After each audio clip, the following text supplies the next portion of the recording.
one of the most outstanding students for Springfield, Naji, to come and give us a motivational talk. Today I'm going to speak about an interesting topic. The topic reads the three types of break students usually take while studying. It's a pretty interesting topic. Okay, the first type of break students take is a sleep or a nap at night when you go to sleep. The second one is a short break, 15 to 20 minutes, you go grab something to eat or play some video games, come back and start studying. The third type, which I'm going to go a bit more detailed in. The third type of break, okay, any guesses? Let me give you 2 hints. The third type of break never ends. And the third type of break is very addictive. Any guesses? Alright, the third type of break is the Facebook break. The Facebook break never ends. And I usually get confused if people take break from studying and go to Facebook, or people take break from Facebook and go to study. It's very confusing. I really get worried when I see my friends from O levels and A levels on Facebook 2 to 3 hours a day with a book on the table and a cell phone below it.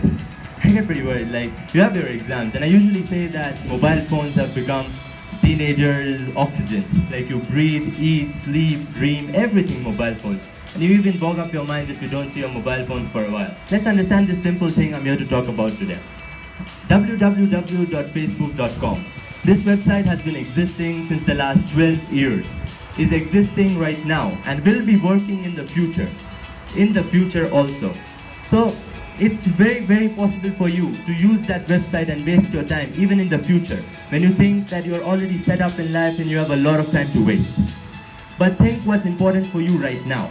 Is it building up a successful career or getting good grades, getting into your desired universities? Is that what is going to help you? Yes. And the number of likes on your profile photo or the number of comments on your status updates, that is not what's going to decide your future after 30 years. That is not what's going to decide your life and your profession after 30 years from now. And the things I speak about Facebook today goes the same with Instagram, Snapchat and all other social media websites. It's just wasting of your time. And you know, Facebook is a wonderful thing if it's used wisely and it's used for what it was made for making the world a smaller place, for making communication really easy.